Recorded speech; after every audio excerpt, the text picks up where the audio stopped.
On va maintenant changer totalement de sujet avec un face-à-face en direct sur ce plateau. Face-à-face avec Jean Messia et Hassen Amou, qui est responsable associatif. Hassen Amou a plusieurs fois interpellé Jean Messia sur les réseaux sociaux. Les deux hommes ont accepté de se rencontrer sur ce plateau et de débattre. Hassen Amou est responsable associatif à Marseille. Et justement, notre premier reportage concerne Marseille, où des dealers de drogue installent des checkpoints dans certains quartiers de la ville pour contrôler leur trafic et contrôler les habitants qui rentrent. Il faut que les habitants qui rentrent dans ces cités rendent des comptes, c'est surréaliste. Regardez, et le débat, le face-à-face, c'est juste après. En plein cœur des quartiers nord de Marseille, certaines rues sont bloquées par des barrages artisanaux, faits de palettes ou encore de caddies.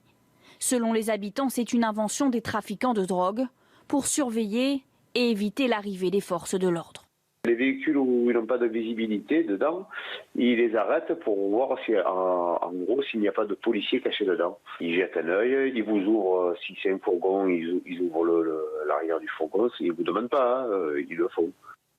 Le barrage a été installé pour la première fois il y a un an. Certains habitants l'évitent par peur.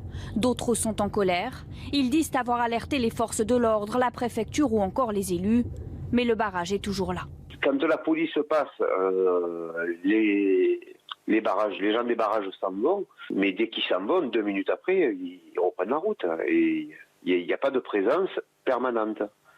Le problème n'est pas résolu. Certains habitants regrettent de voir Marseille se dégrader. D'autres barrages auraient été installés dans d'autres quartiers. La mairie appelle le gouvernement à renforcer les effectifs policiers dans la ville. Face à face, donc en direct sur ce plateau, Jean Messia. Bonjour Jean. Bonjour. Merci d'être là, président du Cercle de Réflexion Institut Apollon. Hassen Amou, bonjour. Bonjour. Merci également d'être là, responsable associatif à Marseille en particulier. On vient de voir ces images de Marseille justement. Vous comprenez que ça révolte, que ça mette en colère quand on voit des barrages comme ça qui sont montés dans les cités? Bien évidemment, mais je comprends surtout qu'au vu des images, ce n'est pas nouveau. Moi, j'habite dans ces quartiers, j'habite au nord de la ville de Marseille, et c'est une situation qui existe depuis des années. Donc que les journalistes ou d'autres découvrent aujourd'hui ce phénomène, nous on vit avec depuis des mois. Oui, mais on s'y habitue pas. Hein. On s'y habitue moi, pas. je veux bien que les journalistes le découvrent, mais en même temps, rien n'a été fait pour l'instant, puisque c'est toujours en place. Ça, c'est la force à la loi, c'est-à-dire c'est à la police. On est une ville à Marseille qui est sous-équipée en effectifs de police. On a des territoires, il y a eu encore le week-end dernier un règlement de compte. Donc c'est aujourd'hui le trafic de drogue qui rythme la vie des cités à Marseille. C'est pas nouveau. Aujourd'hui, pour intégrer une cité, enfin je veux dire entrer, pénétrer dans une cité, ça va devenir de plus en plus très compliqué dans les quartiers nord de la ville. Mais justement, vous avez beaucoup réagi sur les positions de Jean Messia, sur les cités, justement, sur l'immigration.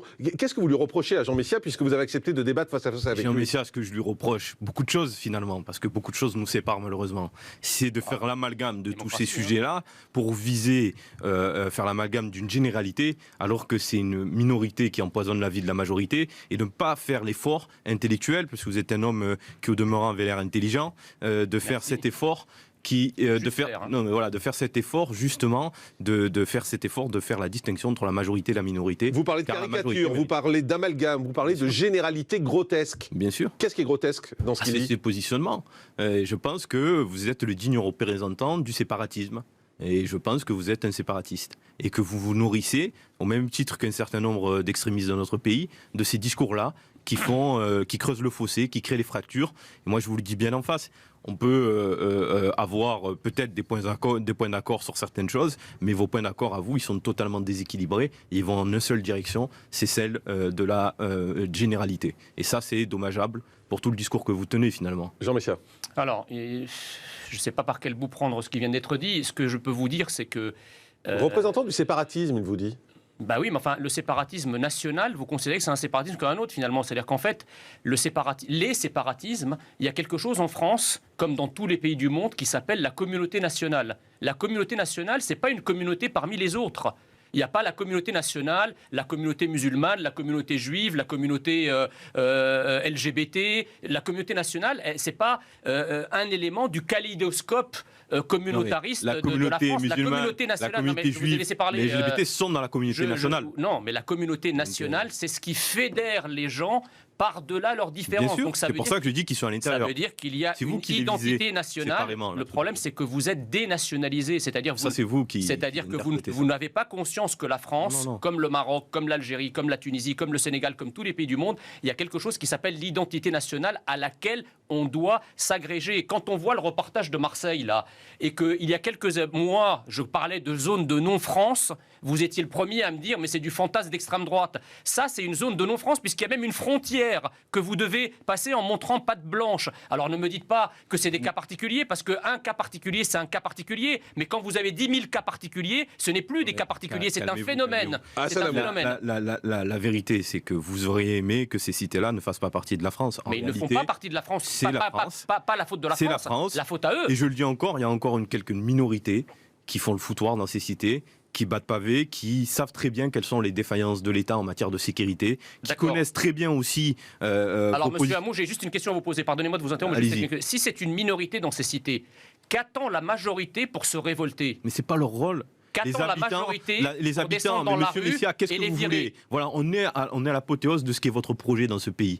Qu'est-ce que vous voulez ? Une partition ? Un affrontement ? Mais c'est pas moi qui veux ça, mais attendez, c'est moi qui suis responsable de ce qui se passe à Marseille. Vous êtes en train de dire pourquoi est-ce que les habitants ne se prennent pas en main, ne se révoltent pas ? Je pense qu'en face, il faut que vous ayez conscience d'une chose, c'est par exemple à Marseille, il y a une circulation déconcertante des armes à feu qui, aujourd'hui, rend dans l'insécurité une grande partie de ses habitants. Qu'est-ce que vous voulez ? Que des habitants fassent le travail de la police ?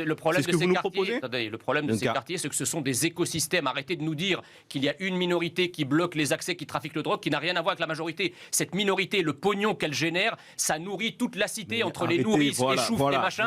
C'est un écosystème. Le séparatisme est d'abord...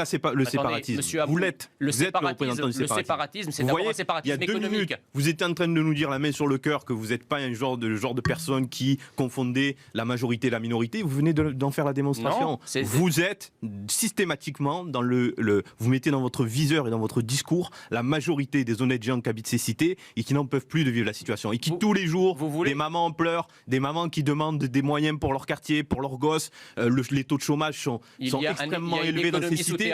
Et qui vivent, et vous le savez, excusez-moi, la double peine d'habiter à la fois dans ces cités et en plus de subir un tas d'inégalités. Ce qui est fabuleux avec monsieur Hamou, si vous voulez, c'est que c'est le genre de personne qui va voir se commettre sur notre territoire des tas d'actes terroristes, des tas d'actes de criminalité. Il n'a pas parlé de terrorisme. Mais il me traduit. Attention à ce que vous dites. Parce non. Il va, comme tous les Français, assister effectivement à l'explosion de la violence, qu'elle soit terroriste ou de droit commun, partout, avec dans la majorité des cas commis par le même profil de personnes. C'est-à-dire C'est-à-dire des gens issus de l'immigration, pour la plupart.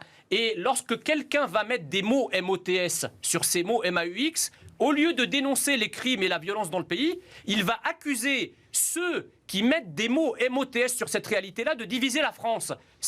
Vous êtes vraiment dans une espèce de vous avez un vrai problème. Vous avez un vrai problème de dissonance cognitive. Vous imaginez des choses. Vous imaginez des choses en permanence. Vous avez une dissonance cognitive. Vous connaissez les gens que vous venez de rencontrer. Vous accusez de division ceux qui énoncent, ceux qui font que juste énoncer la réalité. Si je vous dis que certaines immigrations, si je vous dis que certaines immigrations sont plus criminogènes que d'autres, c'est une réalité. Mais le simple fait que je le dise, vous allez me dire, vous êtes un séparatiste. C'est quoi les immigrations criminogènes ? Certaines immigrations criminogènes, certains profils.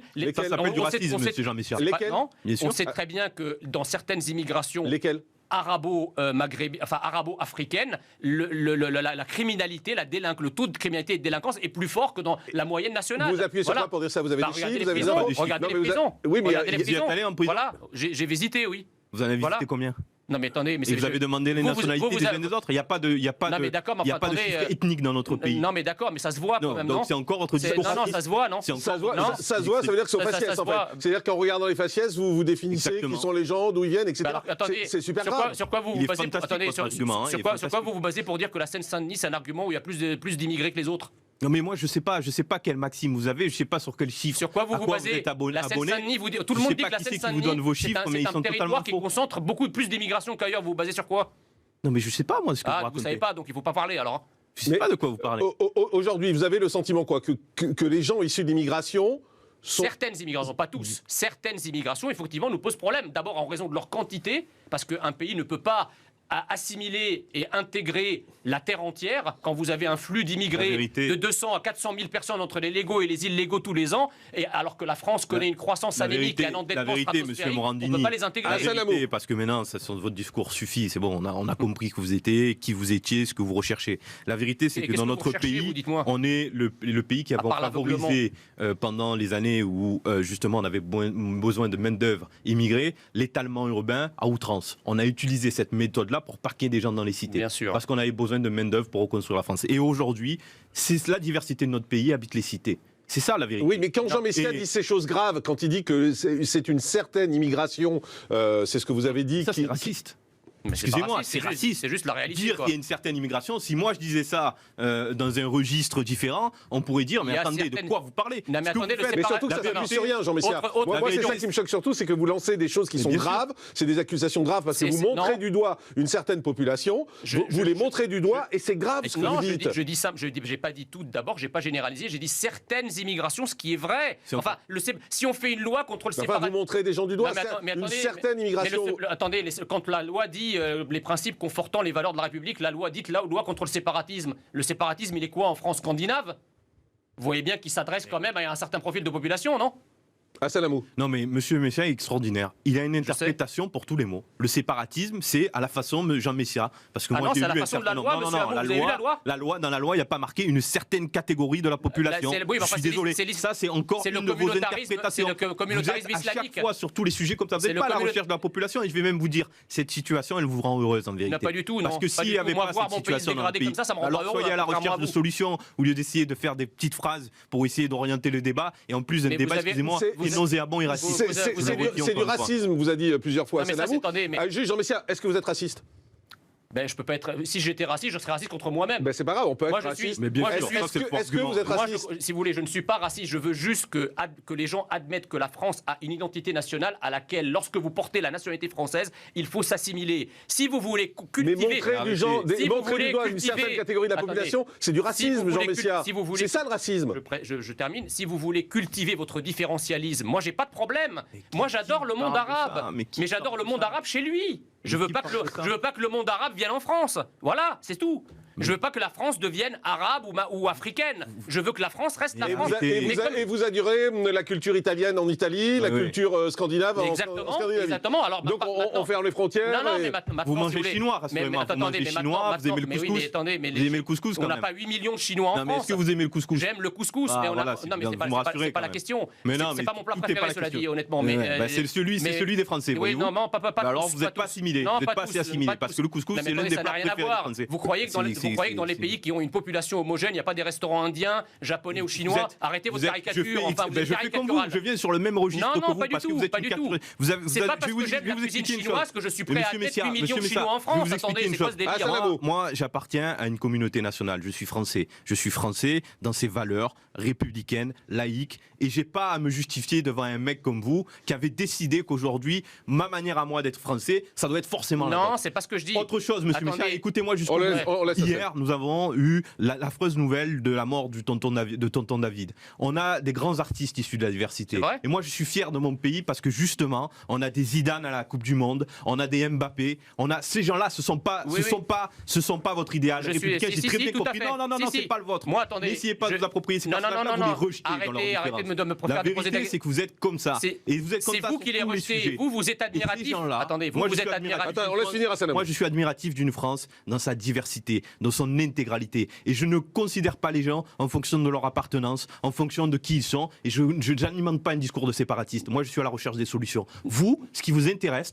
c'est le séparatisme. C'est de chercher la différence. C'est celle-là, elle a mis le voile. Et celui-là. Et ça, vous faites le jeu des extrémistes. Non, moi, je suis pour la cohésion nationale. Réponse de Jean Messia. Je suis pour la cohésion nationale à condition d'admettre que la France a une identité nationale. Parce que si vous parlez de cohésion nationale et que vous ne savez pas quelle est l'identité de la France, ça ne veut rien dire. Vous éclatez, vous atomisez la France. Vous me parlez des artistes qui sont intégrés. Moi, j'ai rien contre. Moi, j'ai jamais dit que j'étais contre l'immigration. Je suis moi-même d'origine immigrée. Je veux une immigration assimilée et française. Vous voulez une immigration haineuse de la France. Vous voulez une immigration qui n'en a rien à foutre de la France. Voilà, c'est ça votre problème. Gérald Darmanin, qui était sur France 2 la semaine dernière, a dit qu'en coupant l'immigration, c'était faux de dire qu'en coupant l'immigration, on n'aurait plus de problème avec l'islamisme. Vous êtes d'accord avec ça? Bien sûr que non. le principal carburant de l'islamisme, c'est évidemment Donc l'immigration. si on coupe l'immigration, il n'y a plus d'islamisme. Non, si on coupe l'immigration, on peut se donner une chance de régler la problématique islamiste en France. Mais l'immigration, c'est le carburant à la fois de l'islamisme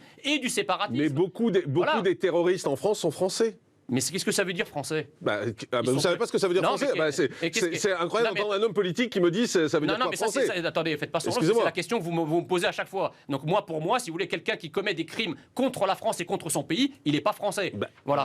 Un Français, on sait ce que c'est. C'est des gens qui sont... Qui ont la nationalité française. Qui ont la nationalité Pour française. moi, ça suffit pas, ça. Ah bon, il y a plusieurs types de Français. Ça suffit pas. Il y a plusieurs types de Français. Il y a ceux qui ont la nationalité, il y a ceux à qui on peut l'enlever. Non, c'est pas ça, c'est que vous pouvez être administrativement français, mais n'avoir aucune espèce d'allégeance pour la France, voire haïr la France. Mais ça n'existe pas ce que vous dites, Jean Messia. On est français ou on l'est pas. Il n'y a pas plusieurs stades.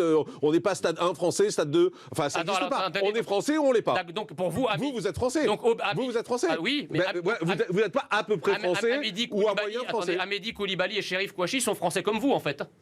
Ben oui. Eh ben non, pas pour moi. Ben pourquoi? Parce que ce sont des ennemis de la France. Voilà. Oui, mais ils sont français.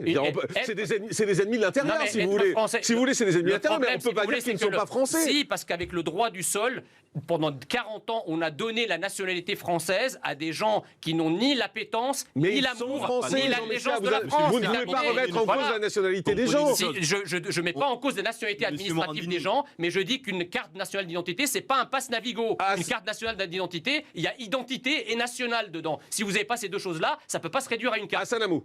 Non, mais je pense que M. Mécha, il vit vraiment dans un monde parallèle. Il n'a pas compris que ces personnes-là sont nées en France, ont fréquenté nos institutions, ont grandi dans nos cités. Oui, comme Mohamed Merah. Effectivement, certaines personnes ont mal tourné. Et vous avez raison de dire qu'ils ont été français, enfin, ils sont français. Voilà, ils sont français. Ils ont grandi ici, dans ce pays-là. Les pays lointains dans lesquels peut-être ils se sont revendiqués d'un certain nombre d'actes affreux qu'ont vécu notre pays, ils les connaissent certainement, peut-être sans doute pas. Ils se sont fait embrigader dans nos cités. Et vous avez raison de dire que dans un certain nombre de cités d'Île-de-France, vous avez raison de dire qu'il y a un problème à la racine. Et ne pas voir ça, ce serait un drame dans notre pays. Mais M. Jean Messia, ce que lui explique, c'est que ces personnes-là, ils ont obtenu... Non, M. Morandini vous a répété à plusieurs reprises, mais vous ne voulez pas l'entendre, ils sont nés ici. Et alors donc, aujourd'hui en France, on est français par le droit du sol. Et donc, ils ont eu les papiers comme chaque Français. Vous voyez là le vocable, les papiers. Ils ont eu les papiers. Voilà. Parce que vous dites, ils les ont obtenus. Ils ne les ont pas obtenus. C'est les tickets resto, en fait. Ils l'ont eu à la naissance. Non, mais arrêtez votre interprétation minable. Non, mais c'est ça. C'est minable. Pour vous, c'est comme des tickets resto. Il n'y a que vous qui avez des valeurs. C'est un droit à consommer. Il n'y a que vous qui avez des valeurs. Il n'y a que vous qui êtes français. On a compris, tous les autres en face. Attendez, mais moi j'ai une question à vous poser, monsieur Hamou. J'ai juste une question à vous poser. Pour vous, Mohamed Merah, c'est le même type de Français que Charles Aznavour. Mais il n'y a pas plusieurs types de Français, Jean Messia. Ça n'existe pas ce que vous dites. Il n'y a pas plusieurs types de Français. Ça n'existe pas. Il y a des Français, il n'y a pas diverses catégories. Il n'y a pas diverses catégories. Ça n'existe pas. Il n'y a pas diverses. Attendez, Hassan, un instant. Il n'y a pas diverses catégories de Français au regard de la loi, au regard de l'administration. Je suis d'accord avec vous. Et loin de moi l'idée de remettre ça en cause. Mais il y a plusieurs catégories de Français en fonction de l'appartenance à l'identité française. Vous voyez bien, quand vous avez visité Trappes il y a quelques jours, vous vous êtes rendu compte que vous étiez à Trappes comme à Cannes ou à Neuilly-sur-Seine? Bien sûr que non. Là, vous dites n'importe quoi, en fait. Non, mais il n'a pas compris une chose, je pense. En prison, vous savez, vous avez des Français qui sont incarcérés aujourd'hui. Ils sont délinquants. Alors, c'est sûr, c'est pas vous et moi, parce qu'on n'est pas des délinquants. Mais il n'empêche que ce sont des délinquants français. Arrêtez de sacraliser l'immigration. Des terroristes français. Arrêtez de sacraliser. Je vous dis simplement, arrêtez de sacraliser l'immigration. Dans l'immigration, il y a le meilleur, il y a le pire. Bon sang, vous le savez très bien. Il y a le meilleur, ça donne des grands artistes, et le meilleur, c'est quoi? Le meilleur, c'est ceux qui viennent de Suède, et le pire, c'est ceux qui viennent du Maghreb. Non, pas du tout. Ce sont ceux qui ont eu des. Par exemple, la journaliste Claire Cos, dont on a beaucoup parlé, qui a fait pas mal d'interviews là, qui raconte qu'elle a pris un prénom français Claire pour s'assimiler à la France et que ça a été un parcours du combattant pour vaincre tout le communautarisme et les idées reçues et le système progressiste qui lui enjoignait de rester ce qu'elle est. Eh bien, Claire Cos, effectivement, c'est un exemple de Française assimilée. Et vous avez des tas d'artistes, mais quelle que soit leur origine. Vous avez les Aznavour, vous avez les Zidane, etc. Tout ça, c'est des gens qui ont embrassé la France, mais vous avez aussi une immigration qui refuse la France, qui est la France, qui caillasse des flics, qui hurle tuez-les, tuez-les. Faut pas s'aveugler par rapport à ça. Les rapports avec les flics, avec les policiers, on va en parler parce que vous avez dit flics, c'est pour ça que j'ai repris ce mot-là. Les rapports avec les policiers, on va en parler dans un instant. Je vous propose d'écouter l'interview de ce jeune homme qui a été interrogé à Poissy par les équipes de CNews. Et alors, c'est assez surréaliste parce qu'il justifie la violence contre la police. Il explique que si il s'attaque ainsi à la police, c'est parce que la police ne se comporte pas bien avec eux. Il le fait visage découvert, face à la caméra de CNews. On l'écoute et puis ça va vous faire réagir juste après. Et les policiers, ils étaient là, je sais pas pourquoi, je crois que c'était une intervention. Et les petits sont venus avec des mortiers, ils ont tiré. Ce qui est tout à fait normal, moi je les comprends les petits. Et je suis même d'accord avec eux pour vous dire. Je vous explique pourquoi les jeunes ils font ça, madame. Vous voyez dans les caves de ce quartier-là, les caves quand ils nous attrapent, ils nous ramènent dans les caves, ils nous mettent des claques. Vous voyez? Ça veut dire qu'on est obligé de répondre d'une manière ou d'une autre. Mais on ne peut pas répondre en les frappant, en faisant quoi que ce soit. C'est la seule solution qu'on a. On leur tire dessus au mortier. Ouais, c'est des petits jeunes de plus petits que nous encore, 16, 17 ans. Parce qu'il n'y a eu aucune interpellation, ils se sont sauvés avant. Bien sûr, madame, on leur apprend les choses. Ils savent comment faire. On leur a appris, c'est chez nous. Je sais pas si vous avez vu, on est en haut d'une plateforme un peu. En vide, c'est en bas. Dire les policiers savent pas trop comment réagir ici. Vous voyez, c'est pour ça que la plupart du temps, ils viennent à 15, ils nous attrapent 2-3 bonhommes, cave, tard. Allez, cassez-vous. La seule manière de répondre et de se faire entendre aussi. Parce que comment on va se faire entendre? C'est avec qui qu'on peut parler, nous, madame? C'est avec qui qu'on peut s'exprimer? C'est avec qui qu'on peut expliquer les choses? C'est avec qui qu'on peut aller voir et lui dire comment on fait? Là, la police, elle m'a mis 2 claques dans ma gueule, là. Comment je fais? Je me sens pas bien, là. J'ai quelque chose en moi, là. Je me sens pas bien, là. Il y a un problème, là. Pour vous, il n'y a pas de dialogue? Il y a aucun dialogue, madame. Il y a aucun dialogue. Et le problème en fait dans ce quartier c'est quoi? C'est qu'une fois que les policiers ils vous voient et une fois que les policiers ils vous connaissent, ça y est, l'histoire elle est bouclée. Par exemple, moi on me connaît en fait, je suis le petit rodeo du quartier, tout ça. Et les policiers me connaissent bien. Par exemple, ma voiture là, je la gare je la gare un peu mal, ils vont m'allumer dans tous les sens. Vous voyez ce que je veux vous dire à peu près? En gros, une fois que vous êtes catalogué, c'est mort pour vous. Mais vous me dites même si vous essayez de vous en sortir ou quoi que ce soit, une fois que vous avez votre passé, ça y est, c'est mort pour vous. Ils vont cataloguer que votre passé. Bien sûr, on aimerait sortir de chez nous sans avoir mal à la tête. Bien sûr, on aimerait sortir de chez nous sans se dire putain, je vais me faire contrôler, je suis mort dans le film, je vais perdre mon permis, je vais truc. On aimerait bien sortir de chez nous sans ça, madame. Hassan Amou, quand vous entendez ce témoignage, quand vous lui laissez justement un peu en longueur, parce qu'il dit beaucoup de choses sur les relations avec la police, sur la justification des actes de violence contre la police. Ce qui est triste, c'est qu'il y a eu deux discours dans l'interview qu'a donné ce jeune homme à CNews. Il y a là le premier qui est inaudible et qu'on ne peut pas entendre et admettre, de dire qu'on forme des minots à tirer au mortier sur la police ou à fuir devant la police ou à mal se comporter quand les forces de l'ordre arrivent dans les cités. C'est pas un discours qui est audible et qu'on accepte et que j'accepte pas moi en tant que responsable associatif. Mais que vous l'entendez tout le temps, vous l'entendez à Marseille quand vous allez dans les cités, puisque vous êtes de Marseille, on l'entend ce discours. Souvent de faire des amalgames. À Marseille, la gestion, si vous voulez, des cités, elle est différente. La drogue a pris une telle ampleur que c'est eux-mêmes qui font la police et qui font en sorte que quand la police rentre, ça se passe sans accroc pour qu'ils ressortent assez rapidement et qu'ils ne dérangent pas le trafic. Donc c'est une totale autre approche. Mais en Ile-de-France, il y a cette relation avec la police qui s'est complexifiée. Il y a nous on l'a vu, Marseillais que je suis. Donc vous condamnez ce qu'il a dit, ce jeune homme ? Je condamne une grosse partie de son discours. L'autre discours que je ne condamne pas, c'est que quand on a aussi des policiers qui sont mal formés à ces territoires, qui ont des difficultés à rétablir un dialogue avec une police républicaine. C'est la faute de la police, quoi. Mais non, mais c'est pas ça. On a éloigné les services de police de ces territoires-là. On a des gens qui connaissent que très mal ces environnements-là. Alors forcément, quand ils arrivent, tout de suite, c'est la défiance, c'est la méfiance, et c'est se tenir en respect. Il n'y a plus de la police républicaine. Mais j'ai l'impression que vous me décrivez un endroit avec des règles à part. Ben oui, en fait. bien sûr. Et des deux côtés, bien sûr. Là, non, alors là, je suis désolé, mais là, je suis obligé de vous dire que non. Enfin, moi, je vous le dis. C'est la France, comme ici, dans le 16e, où sont nos studios. Normalement, ça devrait être pareil. Vous savez, c'est comme celui qui est victime de 10 contrôles par jour. Ça vous paraît tellement lointain ce qu'on vous raconte. Si on vous dit qu'il y a 10 contrôles par jour, t'en as pas 10 par jour. Le jeune qui en a 10 par jour, il peut t'en parler parce que lui, il les a, les 10 contrôles. Ouais, simplement pour te dire, allez demander aux policiers quand ils arrivent dans la cité, ils n'ont pas une appréhension. Ce ne sont pas des territoires qui connaissent que très mal. Mais vous parlez de territoire, vous vous rendez compte les mots que vous employez? Mais non, mais c'est important. Non, parce que c'est le mot qu'emploie Jean Messia. C'est le mot qu'emploie Jean Messia. Là, vous le rejoignez volontairement ou involontairement, vous parlez de la même chose. C'est des territoires à part. On est une France des territoires, de toute façon. Je vais pas. Non, mais attendez, moi, on va pas me faire dire non plus, Morandini, ce que j'ai pas dit. C'est l'interprétation et le langage à Messia, c'est pas le mien. Donc si on reprend pour Jean Messia, la bonne réponse. Je voyais Monsieur Amou devenir violet fuchsia quand il a vu le reportage reportage parce qu'effectivement, le réel lui explosait soudain à la figure. Et c'est exactement quand. Là, vous avez compris, qu'est-ce que c'est certaines immigrations? Vous l'avez eu dans le reportage, je suis pas votre élève. Voilà, donc si, je vous parle sur ce point, vous avez peut-être très irrespectueux également. De vous, figurez-vous, et en plus, la deuxième chose qu'il dit, qui moi m'a choqué, monsieur Hamou, c'est qu'il dit finalement, il y a d'un côté les flics et de l'autre côté ces jeunes-là, et finalement, c'est deux gangs rivaux, quoi. En gros, deux gangs rivaux, deux bandes rivales. Il y en a qui ont leur logique, les autres qui ont leur logique, et en fait, c'est du relativisme en fait. Non, il y a quelque chose qui s'appelle l'ordre républicain, dont les policiers sont l'incarnation. Plus que ça d'ailleurs, les policiers dans ces territoires sont même les derniers morceaux de France qui rentrent dans ces territoires où la France n'y est plus. Vous avez dit quelque chose. Ce sont des zones de non-France. Vous avez dit quelque chose, vous l'avez passé rapidement, mais juste ça fait tilt dans ma tête. Vous dites c'est ça l'immigration. Je pense qu'il est français, ce garçon. Mais alors, moi je suis français, je suis d'origine. Oui, mais pourquoi donc il n'est pas immigré, c'est pas ça l'immigration s'il est français. S'il est né en France et qu'il est français, c'est pas ça l'immigration. Bien sûr que si, monsieur Morandini, mais attendez, vous connaissez pas la définition de l'immigré au sens de l'INSEE? Vous pouvez être français, immigré. Mais lui, non. Lui, je pense qu'il est né en France. Mais même je pense pas qu'il est immigré. Il reste immigré, il est d'origine immigrée. Il est d'origine immigrée.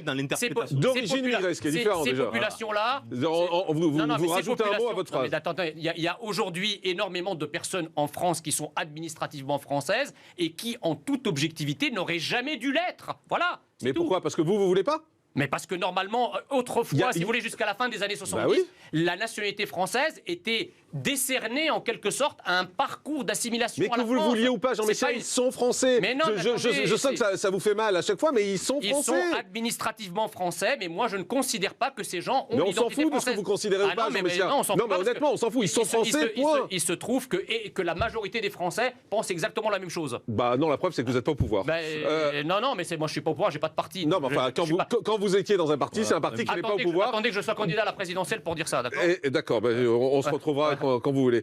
Hassan Hamou, un dernier mot pour conclure. Est-ce que vous avez le sentiment que Jean Messia est totalement hors sol?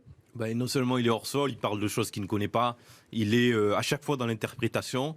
Il n'arrête pas en réalité de viser les populations, de stigmatiser les gens. Et je pense que notre rôle à nous, responsables associatifs, républicains que nous sommes, engagés politiques aussi pour certains, c'est de vous stigmatiser un maximum parce que aujourd'hui vous méritez que d'être stigmatisé. Le fruit de notre travail aujourd'hui. Qu'est-ce que ça a donné? Parce que ça fait combien d'années que vous militez? Excusez-moi. Ça fait combien d'années? Ça peu importe. Ça fait combien d'années que vous militez? Parce que le moins qu'on puisse dire, c'est que la situation a évolué sur le terrain. Tout seul, on n'y arrivera pas. Et je suis certain d'une chose, c'est qu'avec votre discours, on n'y arrivera pas non plus. Ah si, on y arrivera, on réglera tous les problèmes, vous allez voir. Non, vous inquiétez pas, moi je connais trop bien l'imposture que vous êtes. La mièvrerie, la pleurerie. C'est un dernier mot d'Hassan Hamou, j'allais vous donner un dernier mot après. Certains journalistes vous laissent dire, mais je le dis, vous êtes pour moi ce qui est le racisme le plus abouti dans notre pays. Vous êtes le véritable raciste parce que vous cultivez en fait la différence. Et quand on cultive la différence, quand on cultive la différence, on est raciste parce que vous voulez que parce que les gens sont d'origine immigrée, qu'ils le restent. Moi, je veux qu'ils s'assimilent, mais pour ça, la nationalité française, elle s'hérite ou elle se mérite, d'accord? Je veux que ces gens-là soient intégralement français. Elles sont françaises. Les gens qui ne veulent pas, les gens qui ne veulent pas, les gens qui ne sont pas. Donc arrêtez de réinterpréter les nationalités. Les gens qui ne veulent pas vivre français en France ont tout le loisir d'aller vivre leur différentialisme ailleurs, en France comme au Maroc. Sauf les Français, ils sont chez eux, ils vont pas aller vivre ailleurs. Vous accepteriez-vous qu'au Maroc, il y ait 8 millions de personnes qui vivent comme des non-marocains? Voilà, aucun pays au monde n'accepterait ça. Arrêtez vos clichés. Aucun pays au monde. Je termine en vous disant qu'aucun pays. C'est vous qui me discriminez. Aucun pays au monde. Pourquoi vous lui parlez du Maroc? Attendez, mais je pense. Parce qu'il m'a demandé ma nationalité avant que le débat démarre. Oui, parce que je sais que quand vous allez au Maroc, vous applaudissez les mêmes discours que les miens, mais pour le Maroc. En revanche, en France, c'est raciste. Qu'est-ce que c'est ce procès d'intention? Moi, je vous dis qu'aucun pays au monde n'accepterait, ne serait-ce que 1%, ce que certaines immigrations font subir à la France. Allez, on en reste là. Merci Jean Messia, président du Cercle de réflexion Institut Apollon, d'avoir été avec nous et d'avoir accepté le débat. Et merci Hassan Hamou, responsable associatif à Marseille, d'avoir accepté le débat.